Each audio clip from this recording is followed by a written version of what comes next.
السلام علیکم ورحمۃ اللہ وبرکاتہ۔ الحمد للہ رب العالمین والصلاة والسلام علی سید الانبیاء والمرسلین وعلی آلہ الطیبین الطاہرین واصحابہ الاکرمین اجمعین، اما بعد۔ بزرگان ملت، برادران عزیز، یہ امت قیامت تک باقی رہنے والی امت ہے۔ اس امت میں حضور پاک علیہ الصلوۃ والسلام کے بعد کوئی اور نئے نبی آنے والے نہیں۔ یہ امت اب تک 14 صدیاں مکمل کر چکی، اب اس کے بعد کتنی صدیاں گزرنے والی ہیں اس کا علم اللہ اور اللہ کے حبیب پاک علیہ الصلوۃ والسلام کو ہی ہے۔ لیکن حضور پاک علیہ الصلوۃ والسلام سے حضرت جبریل نے پوچھا کہ قیامت کب ہے، تو آپ نے جواب میں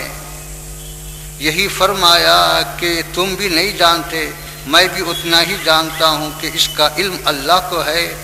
لیکن اس کی علامتیں بتلاتا ہوں۔ قیامت کب آئے گی اس کا تو وقت نہیں بتلایا گیا، لیکن قیامت کی علامتیں بتلائی گئی۔ میرے بزرگوں اور دوستو،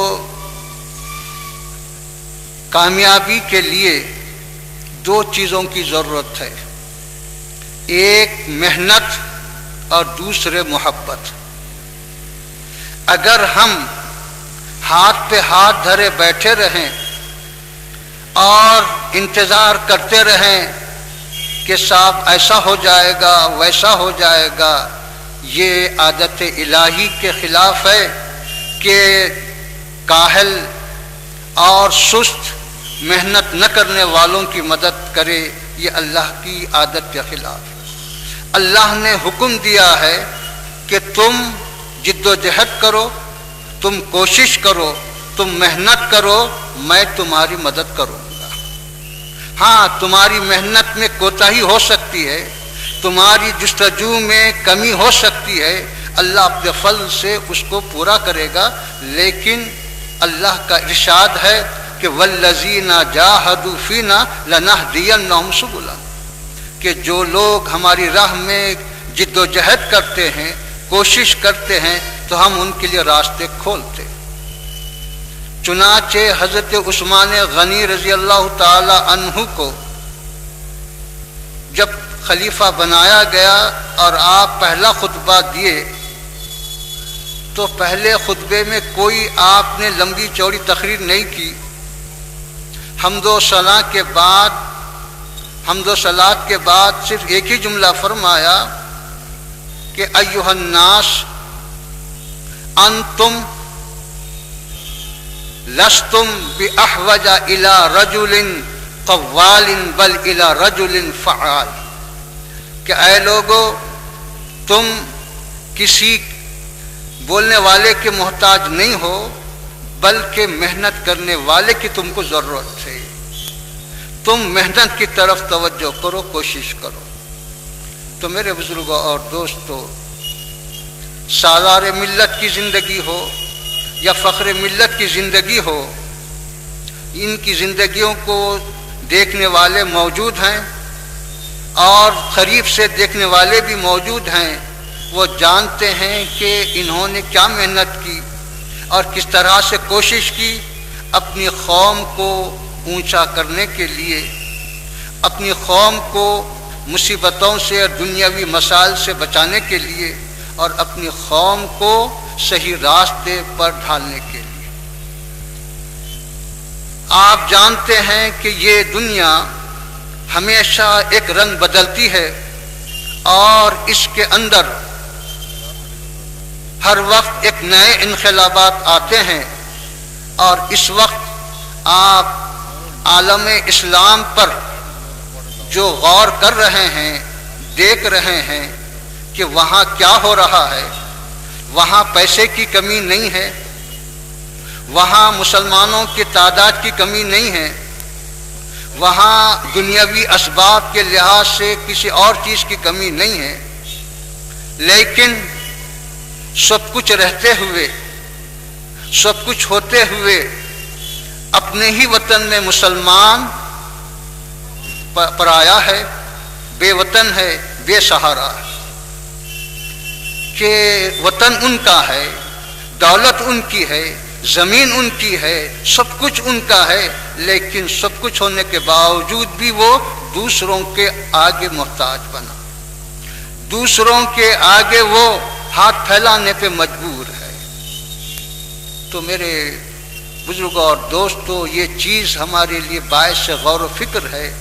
کہ یہ حالات کیوں پیدا ہو رہے ہیں، اس کے اسباب کیا ہیں۔ دشمن اپنی سازش میں برابر لگا ہوا ہے، لیکن ہماری غفلت، ہماری کوتاہی یا ہماری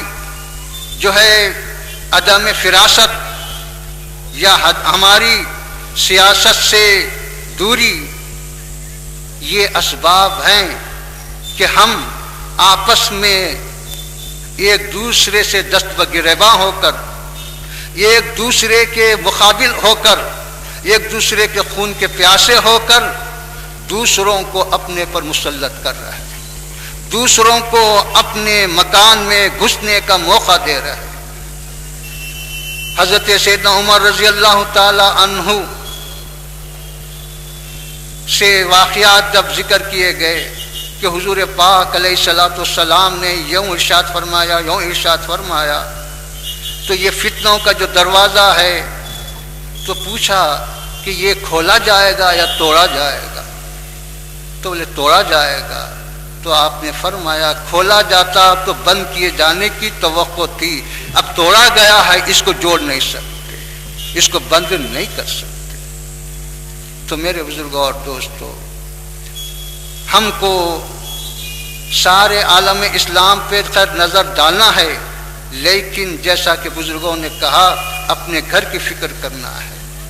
اپنے ماحول کی فکر کرنا ہے، اور اپنے آپ کی، اپنی اولاد کی، آنے والی نسلوں کی فکر کرنا ہے کہ ہم ان کو کس طرح سے یہ دنیاوی حالات سے اور یہ دنیاوی سازشوں سے بچا سکتے ہیں۔ آج مسلمانوں کے لیے سب سے اہم اور سب سے بنیادی ضرورت کی جو چیز ہے وہ ہے تعلیم، وہ ہے اخلاق، اور وہ ہے اسلامی کردار۔ اگر مسلمان اپنے پاس سب کچھ رکھے اور ان نعمتوں سے محروم ہو تو دوسرے جاہل قوموں میں اور مسلمان میں کوئی فرق نہیں۔ صحابہ سے لے کر آج تک کی ہماری تاریخ محفوظ ہے، کسی اور قوم کی ایسی تاریخ محفوظ نہیں ہے،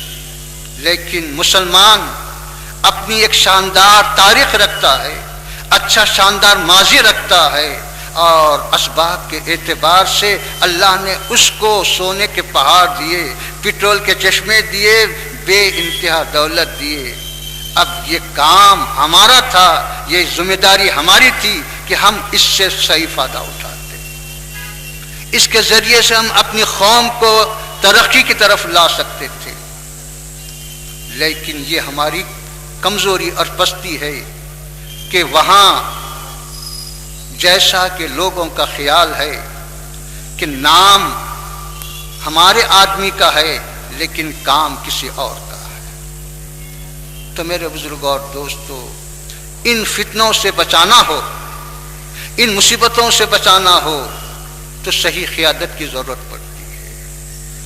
مخلص قیادت کی ضرورت پڑتی ہے، اور اچھے دیانتدار قیادت کی ضرورت پڑتی ہے۔ اگر مخلص، دیانتدار اور اپنی قوم سے، اپنے دین سے، اپنے مذہب سے محبت رکھنے والا، تڑپ رکھنے والا اگر کوئی قائد ہو تو پھر وہ کچھ کام کر سکتا ہے اور اس کے ذریعے سے قوم کا کچھ فائدہ ہو سکتا ہے۔ یہ آج ہم سالار ملت کو خراج عقیدت پیش کرنے کے لیے جمع ہوئے ہیں، ان کے خدمات کو یاد کرنے کے لیے جمع ہوئے ہیں، ان کا خراج عقیدت پیش کرنے کا بہترین طریقہ یہی ہے کہ ہم مسلمانوں کے مستقبل کی طرف توجہ کریں، مسلمانوں کی تعلیم کی طرف توجہ کریں، ان کے روزگار کی طرف توجہ کریں اور ان کے اندر اتحاد و اتفاق پیدا کرنے کی طرف توجہ کریں، تو یہی ہمارے لیے بہترین ہتھیار ہے اور یہی ہمارے قائد کو خراج عقیدت پیش کرنے کا صحیح طریقہ ہے۔ میں دعا کرتا ہوں کہ سکت دے، صلاحیت دے اور ان کے اندر نگاہ بلند، دل پرسوز اور ان کے اندر اخلاص اور ان کے اندر اپنی قوم سے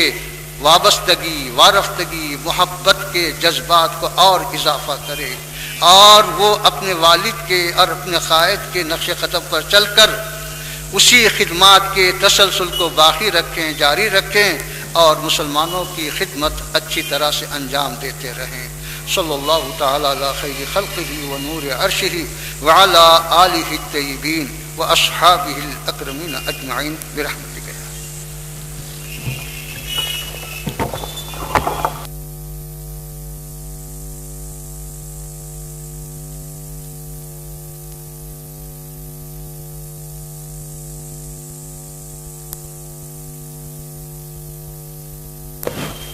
عالی جناب سید احمد پاشا قادری صاحب، معتمد عمومی کل ہند مجلس اتحاد المسلمین و معزز رکن اسمبلی سے گزارش کی جاتی ہے کہ سالار ملت علیہ رحمہ کو خراج عقیدت پیش کریں۔ اعوذ باللہ من الشیطان الرجیم، بسم اللہ الرحمن الرحیم۔ نقیب ملت محترم عالی جناب الحاج بیرسٹر اسد الدین اویسی صاحب، صدر کل مجلس اتحاد المسلمین اور رکن پارلیمنٹ، حضرت العلامہ مفتی خلیل احمد صاحب، عالی جناب اکبر الدین اویسی صاحب، قائد ایوان مقننہ مجلس اتحاد المسلمین، مجلسی اراکین اسمبلی و کونسل، ڈپٹی میئر اراکین بلدیہ، محبان سالار ملت، اے صلاح الدین اویسی رہبر عالی مقام، اے صلاح الدین اویسی رہبر عالی مقام، ملت اسلامیہ کا تیری خدمت میں سلام۔ اس طرح ملت ہوئی جذب تیری ذات میں، اتحاد المسلمین خود بن گیا ہے تیرا نام۔ بارگاہ عزدمی شکر فرماتے ہوئے، ہے دعا گو تیرے حق میں آج سارے خاص و عام۔ حضرت، آج جلسے یاد سالار ملت میں آپ نگران جلسہ اور اکبر اویسی صاحب کی تقریر سننے کے لیے بے قرار ہے۔ میں چند لمحے بے باکی اور اویسی گھرانے کے تعلق سے ایک بات عرض کر کے رخصت ہوتا ہوں کہ حضرت فخر ملت کی بے باکی تھی، جنہوں نے 11 مہینے جیل کی صحبتوں کو برداشت کیے لیکن اپنے راہ حق سے منہ نہیں موڑا، نہ اپنے پروگرام کو روکا۔ وہ بے باکانہ قیادت کی وجہ تھی کہ انہی کے آغوش میں تربیت پانے والی وہ قیادت جس کو ہم آج خراج عقیدت پیش کرنے جمع ہوئے ہیں، سالار ملت سلطان صلاح الدین اویسی علیہ رحمہ۔ ایمرجنسی کے دور میں کنگ کوٹی کے اندر مسلم ایجوکیشنل کانفرنس ہو رہی تھی اور اس کا افتتاح اس وقت کے صدر جمہوریہ فخر الدین علی احمد صاحب نے کیا۔ تمام ہندوستان کے ممتاز قائدین، علماء کرام، دانشوران تعلیم پورے اس مقام پر موجود تھے اور سالار ملت کو بھی مدعو کیا گیا تھا۔ فخر الدین علی احمد صاحب تقریر کرتے ہوئے، جبکہ وہ تعلیمی کانفرنس تھی، لیکن صدر جمہوریہ نے تقریر کے دوران یہ کہا کہ مسلمانوں کو فیملی پلاننگ کرا لینی چاہیے۔ آپ اندازہ کیجئے وہ کون سا دور تھا؟ وہ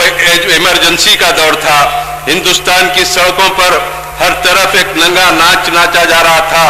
اخبارات پر پابندی لگا دی گئی تھی، میسا کا قانون بنا دیا گیا تھا، چوٹی کے قائدین کو پورے جیلوں میں بند کر دیا گیا تھا۔ خوف اور دہشت کے ماحول میں حکومت وقت نے اعلان کیا کہ یہ ایمرجنسی ہے، حکومت کے خلاف کوئی ایک آواز بلند کریں گے تو جیل کی سلاخوں کے پیچھے پہنچا دیا جائے گا۔ ایسے ایمرجنسی کے دوران میں کنگ کوٹی کے اندر 2.5 لاکھ مسلمانوں کا اجتماع تھا۔ صدر جمہوریہ کی یہ تقریر کہ مسلمانوں کو فیملی پلاننگ کرا لینی چاہیے، پر تمام مجمع سالار ملت کو دیکھ رہا تھا۔ سالار ملت مرکز نظر بن چکے تھے، مجمع دیکھ رہا تھا کہ اب صدر جمہوریہ سے ڈر کر یا ایمرجنسی سے گھبرا کر سالار ملت کیا خاموشی اختیار کر لیتے ہیں، پورا مجمع دیکھ رہا تھا۔ لیکن جب سالار ملت کا اعلان ہوا تو سب سے پہلے لاؤڈ اسپیکر پر کھڑے رہ کر سالار ملت نے کہا کہ صدر جمہوریہ ہندوستان فخر الدین علی احمد صاحب، ماں باپ نے تو بڑا پیارا نام رکھا آپ کا فخر الدین بول کے، لیکن یہ کیا آپ نے کہہ دیا کہ فیملی پلاننگ کرانی چاہیے؟ ارے آپ ہندوستان کے صدر جمہوریہ ہوں گے، لیکن فتووں کی مشین گن چلانے کا آپ کو کوئی اختیار نہیں ہوتا، اور یہ مسئلہ مسلمانوں کے علماء کرام سے وابستہ ہے۔ آپ کو حق نہیں پہنچتا کہ فیملی پلاننگ پر آپ مذہبی معاملات میں مداخلت کریں۔ پورے مجمع میں سکتہ طاری تھا، اور قائدین دیکھ رہے تھے کہ سالار ملت کی بے باکی کہ صدر جمہوریہ کے سامنے ایمرجنسی کے دوران میں انہی کے سامنے ان کا جواب دیا گیا۔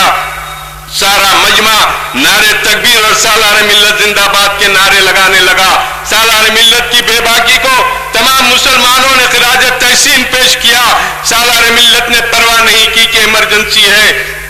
اور اس وقت چیف منسٹر منگل راؤ صاحب تھے۔ بعد میں لوگوں نے جا کر شکایت کی اور کہا کہ اویسی صاحب ایمرجنسی میں صدر جمہوریہ کے جواب دیے ہیں، ان کو جیل میں ڈال دو۔ تو سالار ملت نے کہا کہ میں جیل سے ڈرنے اور گھبرانے والا نہیں ہوں۔ وہ بے باک قائد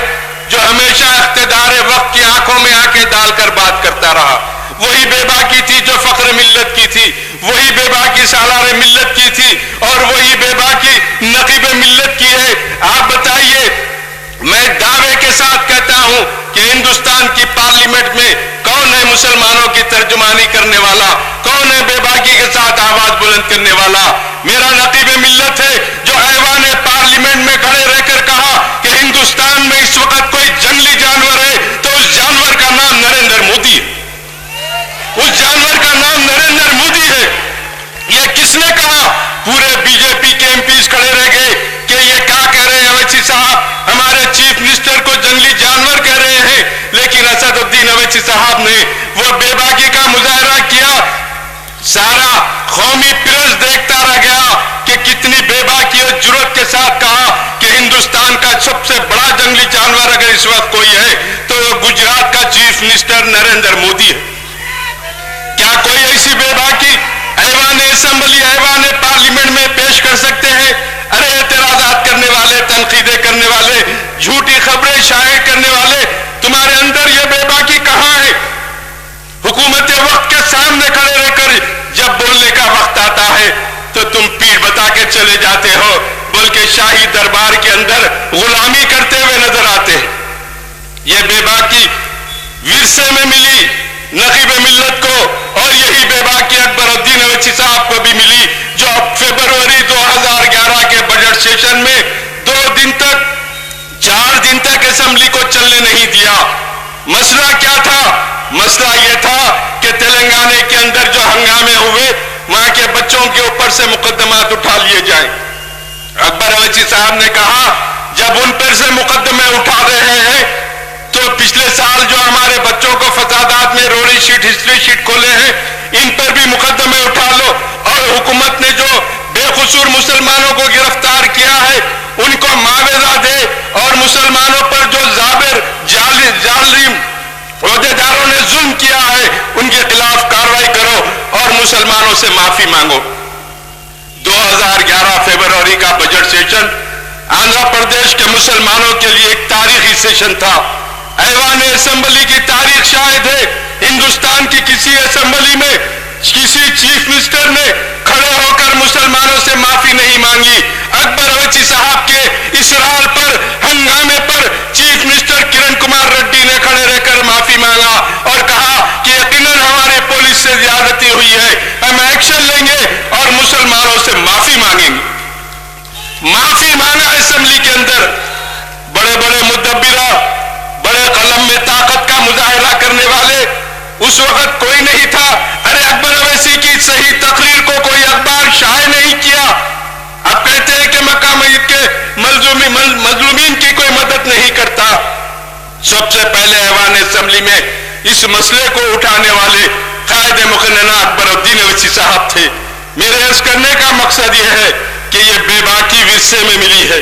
کسی حکومت وقت سے، کسی اقتدار وقت سے ڈرنے اور گھبرانے والے قائدین نہیں ہیں، ہمیشہ بے باکی کا مظاہرہ کرتے ہیں اور آپ کے مسائل جو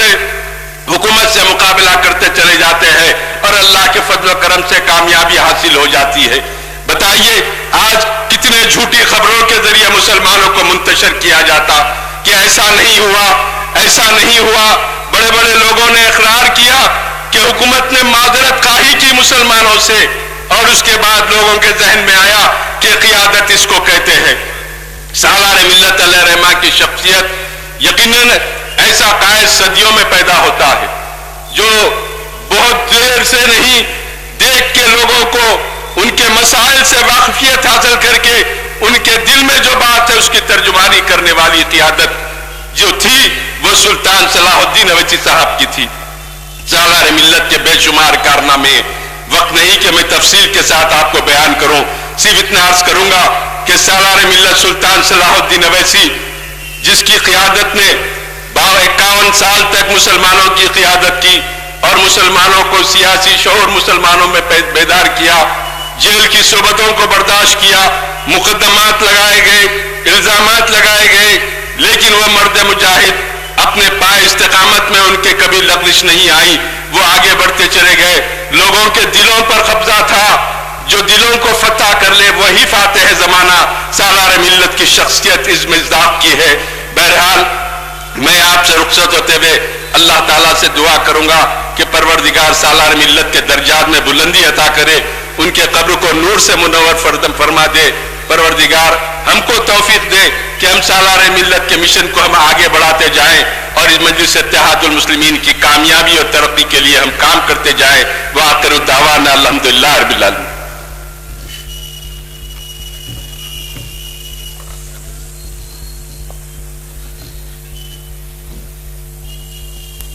لاکھوں مسلمانوں کی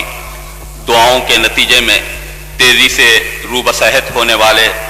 ہردی العزیز قائد عالی جناب اکبر الدین اویسی صاحب قائد ایوان مقننہ کل ہند مجلس اتحاد المسلمین سے گزارش کی جاتی ہے کہ سالار ملت کو خراج عقیدت پیش کریں۔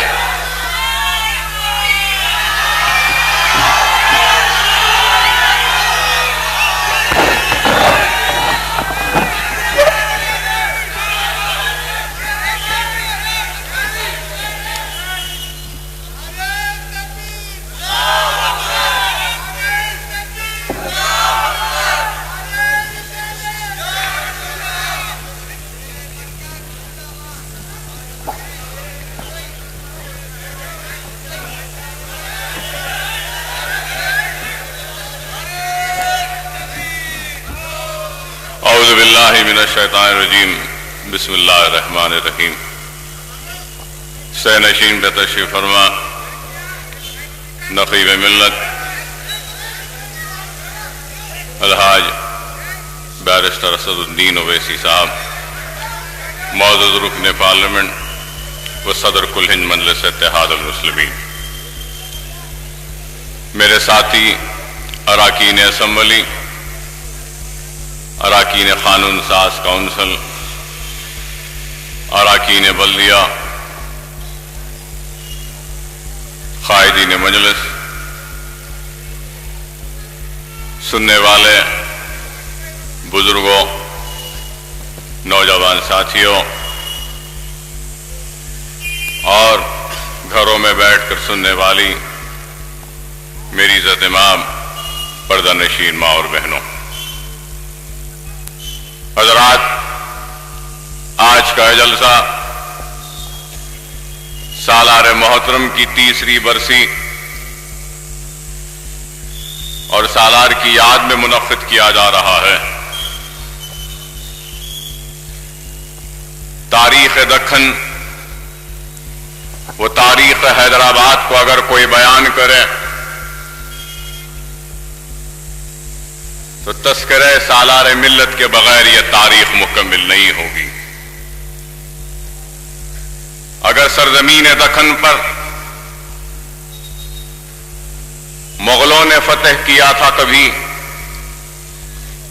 اور اپنے جیت کے پرچم کو گاڑا تھا، کبھی قطب شاہیوں نے سرزمین دکن پر حکمرانی کی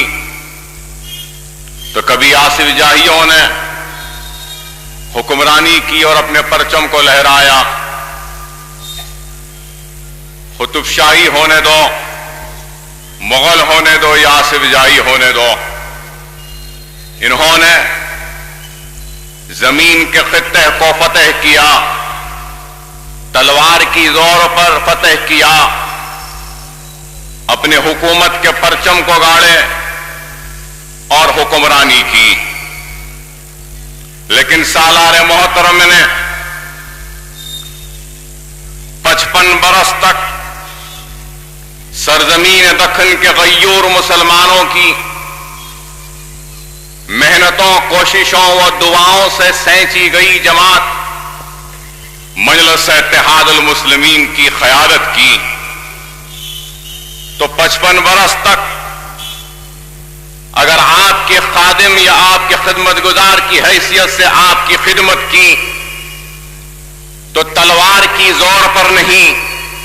بلکہ سرزمین دکن کے مسلمانوں کے دلوں کو فتح کر کر حکمرانی کی۔ اور حقیقی فاتح وہ نہیں جو زمین کے ٹکڑے کو فتح کر لے یا محلات کو فتح کر لے یا جاگیروں کو فتح کر لے یا حکومتوں کو شکست دے کر فتح حاصل کر لے، بلکہ حقیقی فاتح وہ ہوتا ہے جو دلوں کو فتح کرے۔ سالار محترم نے دلوں کو جیتا اور مسلمانوں کے دلوں کو جیت کر وہ حیات سیاسی جس نے تڑپ کر دم توڑ دیا تھا پولیس سیکشن کی تباہی اور بربادی کے بعد، وہ اجڑے ہوئے مسلمان، وہ خوف میں مبتلا رہنے والی مسلمان، کوئی دلوں میں خوف کو دور کیا، ایک نئے عزم و ارادے کو پیدا کیا۔ مجلس اتحاد المسلمین کی اپنی ایک تاریخ ہے۔ مجلس اتحاد المسلمین کی تاریخ میں سب سے اگر آزمائش کا اگر کوئی وقت گزرا تو وہ وقت تھا ہندوستان کی آزادی کے بعد۔ ہندوستان کی آزادی کے بعد جب ہمارا تخت لٹ چکا تھا، ہمارا تاج لٹ عجائب گھر کی زینت بن چکا تھا، ہمارے محلات ویران ہو چکے تھے، ہماری لہلاتی ہوئی کھیتیاں اجڑ چکی تھیں، ہماری جاگیریں لٹ چکی تھیں، ہمارا سب کچھ چلا گیا تھا، ہمارے پاس کچھ بھی نہیں تھا، تو ایسے اس دور میں مسلمانوں کو منظم کرنا اور متحد کرنا یہ ایک بہت بڑے عزم و ارادے کا کام تھا، جو مجلس اتحاد المسلمین کے مرحوم صدر فخر ملت علیہ رحمٰن نے کیا تو مجلس اتحاد المسلمین کا احیا کیا تو اس کا نتیجہ یہ ہوا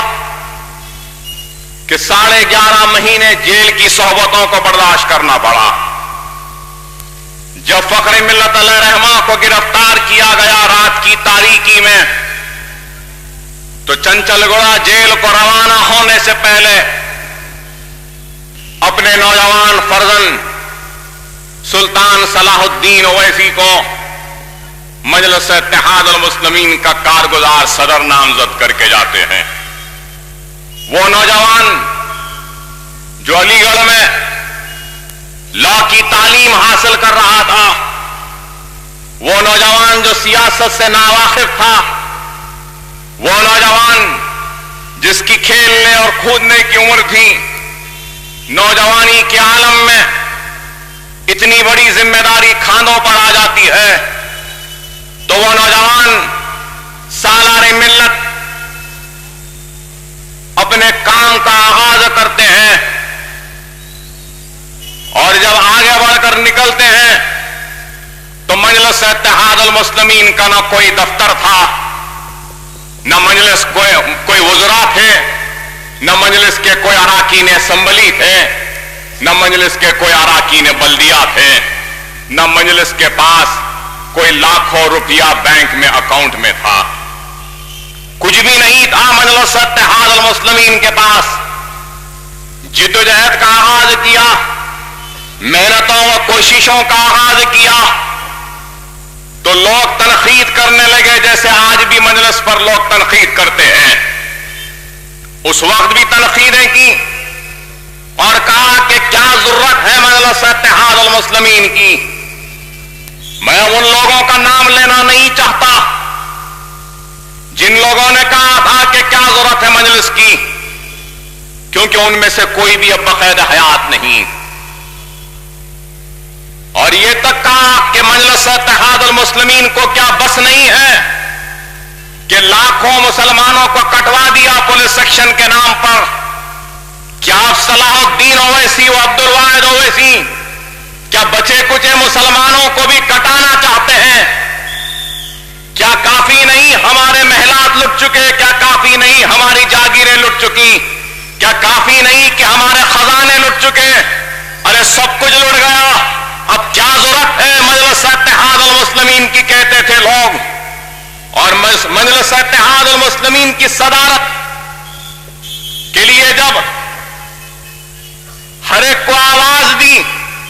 تو کوئی آگے بڑھ کر نہیں آئے۔ رضوی صاحب کو 48 گھنٹے میں اس ملک کو چھوڑ کر جانے کا حکم ہوا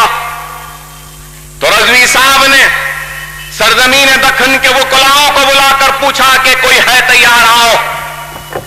بڑے بڑے دانشوروں کو بلایا، ان لوگوں کو بھی بلایا جو دور آصف جائی میں مجلس اتحاد المسلمین جب تھی جماعت تو اس وقت جو وزراء کے عہدوں پر بھی بیٹھے تھے ان کو بھی بلایا گیا، لیکن کسی نے بھی مجلس کی صدارت لینے کو رضامندی کا اظہار نہیں کیا۔ وہ بھی وقت تھا، لیکن رضوی صاحب نے آخر میں عبد الواحد اویسی کو طلب کیا تو عبد الواحد اویسی نے 1 منٹ بھی نہیں لیا اور مجلس کی صدارت کو قبول کیا، کانٹوں بھرا تاج اپنے سر پر پہنا اور اس مظلوم مسلمانوں کی قیادت کی ذمہ داری اپنے کاندھوں پر لے لی۔ اس وقت کوئی نہیں آئے اور بعد میں جب مجلس نے کام شروع کیا تو الزام لگا کیا آپ اور مسلمانوں کو کٹاؤ گے یا ان کو مارو گے؟ مجلس نے اپنی جدوجہد کا آغاز کیا، محنت کی، کوشش کی، عوام کے درمیان میں رہی مجلس اتحاد المسلمین۔ اور وہ بھی ایک وقت تھا جب مجلس اتحاد المسلمین کے جلسے ہوا کرتے تھے تو مجلس کے جلسوں میں سننے والا کوئی نہیں ہوتا تھا، شطرنجیاں بچھی ہوتی تھیں، کرسیاں تھیں، کوئی بیٹھنے کو تیار نہیں ہوتا تھا، مجلس کے ڈائس سجے سجائے ہوتے تھے، کوئی بیٹھنے والا نہیں ہوتا تھا، مجلس کے جلسوں میں کوئی لائٹ دینے والا بھی نہیں ہوتا تھا۔ ارے آج مجلس کے جلسوں میں ہزاروں و لاکھوں کی تعداد میں لوگ شریک ہوتے ہیں، مجلس کے جلسے میں ڈائس پر اسٹیج پر بیٹھنے کے لیے رساکشی ہوتی ہے اور بیٹھنے والے زیادہ ہیں اور کرسیاں کم ہوتی ہیں۔ اور مجلس اتحاد المسلمین کے جلسوں میں آج لائٹ دینے کے لیے کوئی آگے دوڑتا ہے تو کوئی کچھ اور دینے، کوئی پانی پلانے، کوئی چائے پلانے کے لیے، لیکن وہ بھی ایک وقت تھا جب کوئی نہیں تھا نہ سننے والا، کوئی نہیں تھا جلسوں میں مخاطب کرنے والا، کوئی نہیں تھا ان جلسوں میں لائٹ دینے والا، ان ڈائسوں پر بیٹھنے والا۔ ارے باپ تقریر کرتا تھا تو بیٹا سامعین میں بیٹھ کے سنتا تھا، بیٹا تقریر کرتا تو باپ سامعین میں بیٹھ کر سنتا تھا۔ یہ مجلس اتحاد المسلمین تھی تو لوگ کہتے تھے دیوانوں اور باپ اور بیٹے کی جماعت مجلس اتحاد المسلمین ہے۔ ارے ایسی جدوجہد، ایسی محنت کے لائٹ نہیں ہوتی تو فخر ملت علیہ رحمہ اللہ ان کی قبر کو نور سے بھر دے کہ عوام میں ٹہلتے ہوئے تقریر کرتے ہیں۔ ارے آج ہم بھی تقریر کرتے ہیں، تھوڑی سی ہلچل آ جائے تو ہمارا تسلسل بگڑ جاتا ہے، تھوڑی سی آوازیں آ جائیں تو ہم کیا مخاطب کر رہے ہیں بھول جاتے ہیں۔ لیکن وہ بھی کیا مقرر اور کیا قیادت تھی کہ ٹہل رہے ہیں، ٹہلتے ہوئے تقریر کر رہے ہیں۔ ارے ایسا وقت تھا 2 سے 3، 3 سے 4 ہوئے، 4 سے آگے بڑھے، ہزاروں کی تعداد میں یہ کارواں بنتا گیا، جدوجہد کرتے گئے، آگے بڑھتے گئے، اور اس کا نتیجہ یہ ہوا کہ مجلس اتحاد المسلمین نے اپنا خود کا دفتر حاصل کیا، دارالسلام کو حاصل کیا۔ سالار ملت کی کوششوں و کاوشوں اور عبدالواحد اویسی کی قانون سازی اور قانونی جدوجہد و محنت، وہ مضبوط قیادت کا نتیجہ کہ دارالسلام حاصل ہوا۔ ارے دارالسلام آج ہمارے پاس صرف حیدرآباد میں ہے۔ اے نوجوانوں، شاید تم نہیں جانتے، سرزمین دکن کے ہر ضلع کے ہیڈ کوارٹر میں دارالسلام تھا۔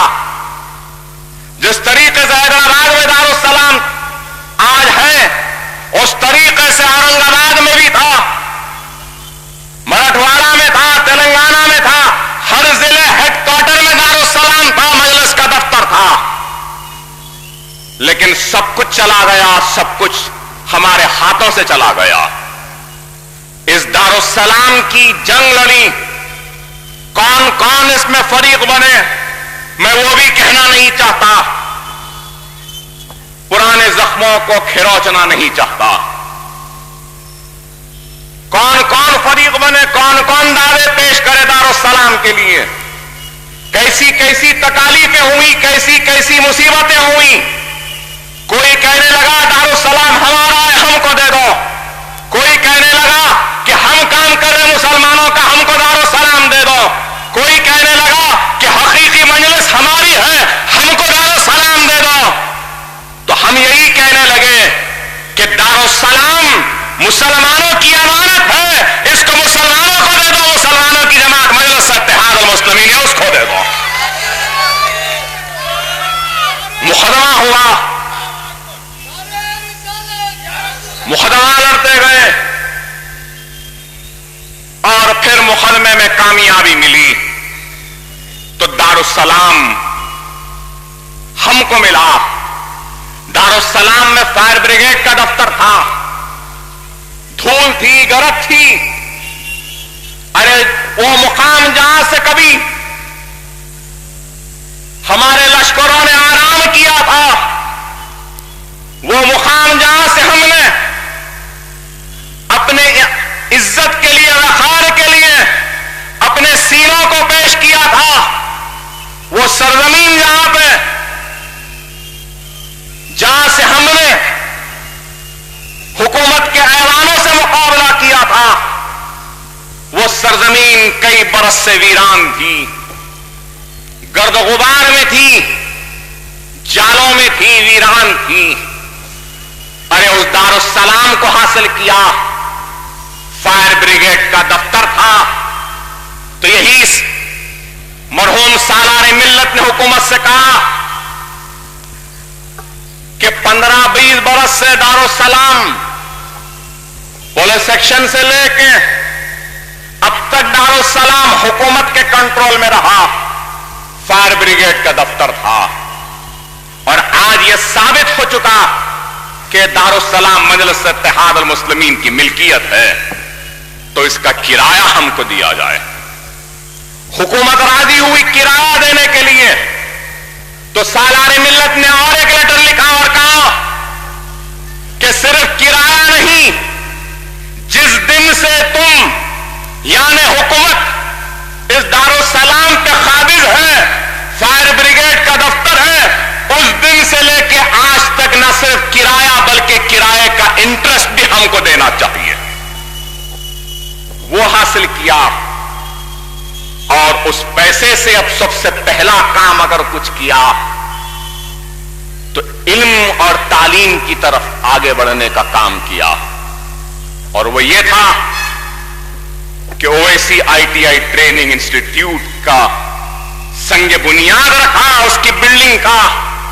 آج بھی دارالسلام میں ایک چھوٹی سی عمارت ہے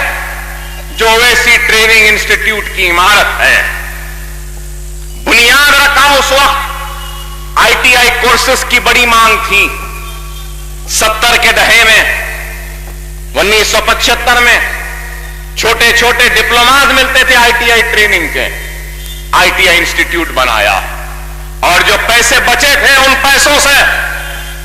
دارالسلام کے باہر کی ملکیات کی تعمیر کی، تاکہ اس ملکیات کے کرائے سے دارالسلام کا کچھ انکم ہو سکے اور اپنی سیاسی جماعت کا کچھ کام کر سکے۔ وہاں سے جو مجلس اتحاد المسلمین نے تعلیم کے طرف اپنے سرگرمیوں کا جو آغاز کیا، تو آپ کے سامنے ہے مجلس اتحاد المسلمین کی تعلیمی کامیابیاں، کہ ایک میڈیکل کالج ہے، engineering college, MBA college, MCA college, nursing college, physiotherapy college, pharmacy college, Pharm D college, Owaisi hospital, واسرا ہاسپٹل، اور دوسرے تعلیمی ادارے۔ یہ تعلیمی سرگرمیوں کا آغاز ہوا ایک طرف، تو دوسری طرف مجلس اتحاد المسلمین نے سیاسی طور پر اپنی جد و جہد کے آغاز کے ذریعے اس وقت کی حیدرآباد کی بلدیہ کے انتخابات میں اپنے نمائندوں کو منتخب کروایا، ایوان اسمبلی میں بھی اپنے نمائندوں کو منتخب کروایا۔ مجلس اتحاد المسلمین کے ایوان اسمبلی میں نمائندے منتخب ہوئے، اور فخر ملت اپنے خطاب میں کہا تھا کبھی کہ میری نظریں دیکھ رہی ہیں کہ وہ دن دور نہیں کہ مجلس کی آواز ہندوستان کی پارلیمنٹ میں گونجے گی، مجلس کی آواز ایوان اسمبلی میں گونجے گی۔ میری نظریں دیکھ رہی ہیں کہ ہمارا میڈیکل کالج ہوگا، ہمارے دواخانے ہوں گے، اور ہمارا انجینئرنگ کالج ہوگا۔ تو لوگ دیوانوں کی آواز کہہ کے دھتکارتے تھے، کہتے تھے کہ نئے پل سے اس پار تک یہ جماعت نہیں جا سکی، ایک نمائندہ نہیں ہے ان کا، اور بڑے بڑے خواب دیکھتے ہیں، میڈیکل انجینئرنگ کالج کی بات کرتے ہیں۔ لیکن دنیا نے دیکھا، سالار اپنے جلسوں میں کہتے تھے کہ منزل اگر ملتی ہے تو دیوانے کو، جنونی کو ہی منزل ملتی ہے۔ ارے وہ جنون تھا ہم میں،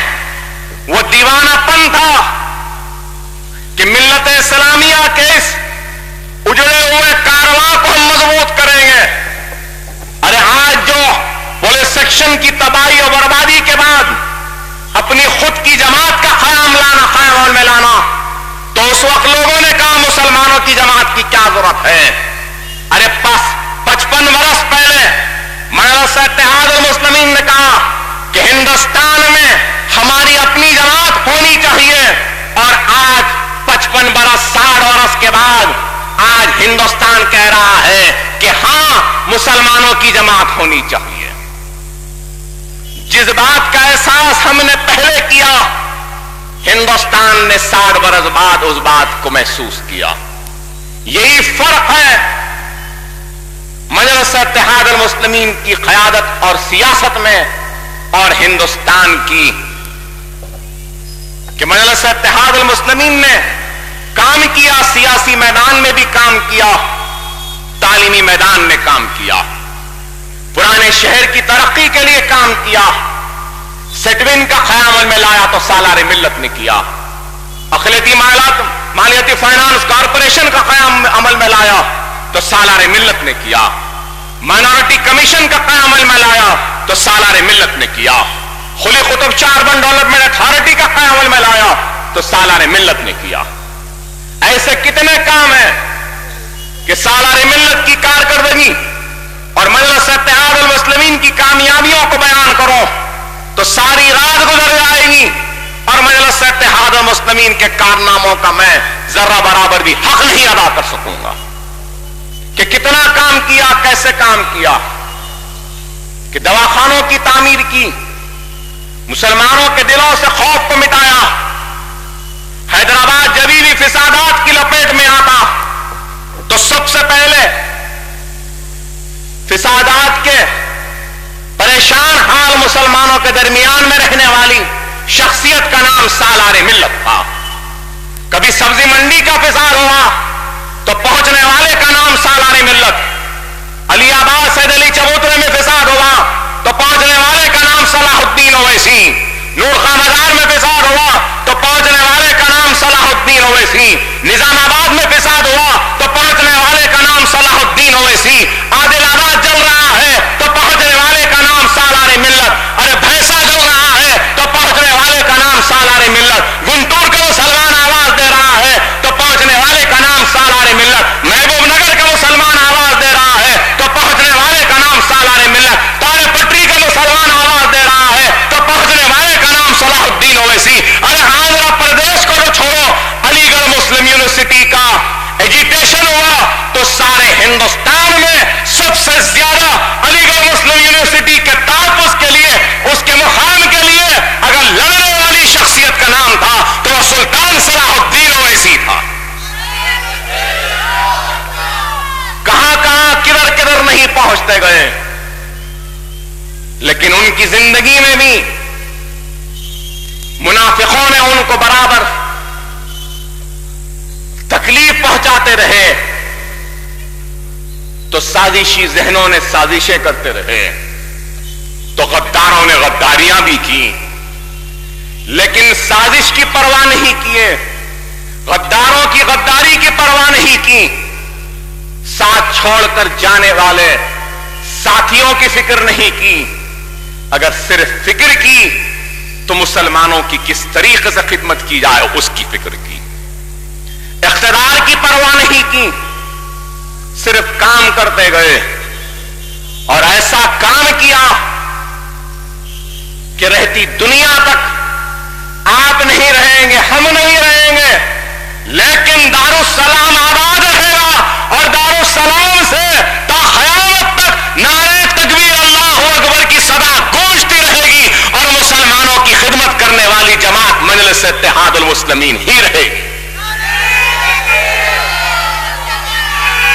اتنا کام، ایک طرف تعلیمی میدان میں یہ کارنامے، دوسری طرف ایوانوں میں ٹھہر کر یہ کام۔ ارے مجھے یاد ہے ہمارے بچپنے میں سالار ملت ایوان اسمبلی میں کھڑے ہو جاتے ہیں تو آج بھی لوگ کہتے ہیں کہ اکبر صاحب، ناصر صاحب نہ آپ کوئی بھی سالار کے ٹکر کے برابر کی تقریر نہیں کر سکتے ایوان اسمبلی میں جو سالار ملت کرتے تھے، کہ سناٹا طاری ہو جاتا تھا ایوان اسمبلی میں، لوگ، آفیسر، بڑے بڑے منسٹر، ایم ایل اے، سب میں ایک سناٹا طاری ہوتا تھا جب جب سالار محترم مخاطب کرتے تھے۔ ایوان اسمبلی میں وہ کام تھا کہ آج بھی ایوان اسمبلی کے ریکارڈ اٹھا کر دیکھیے کہ اگر آج اکبر الدین اویسی ایوان اسمبلی میں کھڑے ہو کر تقریر کرتا ہے تو آج بھی ایوان اسمبلی میں سالار ملت کے ریکارڈز کو، ان کے تقاریر کو پڑھ کر ان کے الفاظ کو دہراتا ہے اور اسی انداز میں اور اسی الفاظ کو ادا کرتے ہوئے ایوان اسمبلی میں تقریر کرتا ہے کہ آج اتنا مواد آج بھی سالار کے تقاریر سے ملتا ہے۔ ایوان اسمبلی میں سیاسی میدان میں، تعلیمی میدان میں، معاشی میدان میں،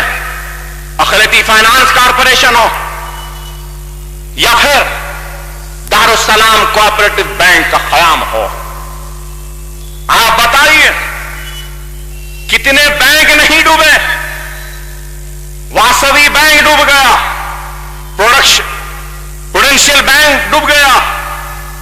چار مینار بینک ڈوب گیا, آسن زوبی آئے تھے وہ ڈوب گئے, سعید بھائی الفلاح آئے تھے وہ بھی لوٹ کے چلے گئے. کئی لوگ آئے جو ہمارے سرمایہ کو, مسلمانوں کی محنت کی کمائی ہوئی پونجی کو لوٹ کر چلے گئے یا اس کو ڈبا دیے, لیکن مسلمانوں کی ایک ایک محنت سے کمائی گئی ایک ایک پیسے کی حفاظت کی ہے تو مجلس اتحاد المسلمین نے دارالسلام کوآپریٹو بینک کے ذریعے کی ہے. کہ کس طریقے سے مضبوط بنیاد رکھی دارالسلام کوآپریٹو بینک کی, کہ کئی بینک ختم ہو گئے لیکن دارالسلام بینک ختم نہیں ہوا. دارالسلام بینک آج بھی قائم ہے, اپنا کام کر رہا ہے. ارے مجلس اتحاد المسلمین نے آپ کے سرمایہ کی حفاظت کی تو مجلس اتحاد المسلمین نے آپ کے گھروں کی حفاظت کی. مجلس نے آپ کے سرمایہ کے ذریعے بے روزگاروں کو روزگار دیا تو مجلس اتحاد المسلمین نے فسادات میں ہماری ماں اور بہنوں کی اپنے اتحاد کی طاقت کے ذریعے ان کی عصمت و آبرو کی حفاظت کی. مجلس نے اگر اتنا کام کیا, تعلیم کے میدان میں ہو, صحت کے میدان میں ہو, معاشی میدان میں ہو, سیاسی میدان میں ہو, یہ سب کچھ اگر ممکن ہوا ہے, چاہے وہ میڈیکل کالج ہو, انجینئرنگ کالج ہو, اویسی ہاسپٹل ہو, اسرا ہاسپٹل ہو, دارالسلام بینک ہو یا اور مجلس کے کوئی بھی کامیابیاں ہوں, یہ سب کچھ ممکن ہوا تو صرف اور صرف حیدرآباد کے غیور مسلمانوں کی وجہ سے, ایمان والے مسلمانوں کی وجہ سے, آپ کے اتحاد کی وجہ سے ہوا. اگر آپ کا اتحاد نہ ہوتا, آپ کا اعتماد نہ ہوتا, آپ کا بھروسہ نہ ہوتا اور سالار ملت و فخر ملت کی آواز پہ لبیک نہ کہتے تو یہ سب کچھ ممکن نہیں ہوتا. اگر آج ہم سالار ملت کو خراج عقیدت پیش کر رہے ہیں تو میں سمجھتا ہوں کہ سالار کے ساتھ ساتھ غیور مسلمانوں کو بھی ہم کو خراج عقیدت پیش کرنا ہوگا جو آج ہمارے درمیان میں نہیں. ارے آج تو کئی موٹریں دکھتی ہیں دارالسلام میں, مجلس کے جلسوں میں, لیکن ہم نے ہمارے بچپنے میں دیکھا ہے دارالسلام کو ایک یا دو موٹر رہتے تھے دارالسلام میں اور باقی پورے سائیکلاں ہوتی تھیں. ہم ہمارے بچپنے میں دارالسلام کے وسیع میدان میں سائیکل چلانا سیکھتے تھے, کوئی گاڑیاں یا کوئی موٹر سائیکل نہیں ہوتی تھی. ارے آج دارالسلام میں الحمدللہ ایک بھی سائیکل نہیں دکھ رہی, سارے چار پہیے والے یا موٹر سائیکل دکھ رہی ہے. پھر بھی لوگ بولتے ہیں مجلس کیا کری. ارے آج مجلس اتحاد المسلمین نے اگر ماضی میں یہ کام کیا ہے تو موجودہ دور میں بھی مجلس اتحاد المسلمین نے کام کیا. مجلس اتحاد المسلمین صرف سیاسی باتیں یا جذباتی تقاریریں نہیں کرتی, بلکہ مجلس اتحاد المسلمین نے ٹھوس کام کیا ہے. اور مجلس اتحاد المسلمین نے ایسا کام کیا ہے کہ جو کام کسی نے نہیں کیا. مجلس اتحاد المسلمین نے حالیہ عرصے میں جو مجلس اتحاد المسلمین کی کارکردگیاں ہیں, اگر اس کو بیان کرو تو اس کے لیے خود بھی کئی گھنٹے لگ جائیں گے کہ کس طریقے سے مجلس نے کام کیا. اعلان اسمبلی میں سالار محترم کی زندگی میں نرسمہا راؤ کے موت کے وقت مجلس اتحاد المسلمین کا کارنامہ آپ کے سامنے ہے. پھر اس کے بعد میں مجلس اتحاد المسلمین نے اعلان اسمبلی میں کس طریقے سے آپ کی نمائندگی کی آپ کے سامنے ہے. جب دہشت گردی پہ بحث ہو رہی تھی تو مجلس اتحاد المسلمین نے اعلان اسمبلی میں مدلل بحث کی اور کہا کہ ہندوستان میں دہشت گردی اگر وجود میں آئی تو بابری مسجد کی شہادت کے بعد آئی. کوئی ماں اپنے کوکھ سے دہشت گرد کو پیدا نہیں کرتی,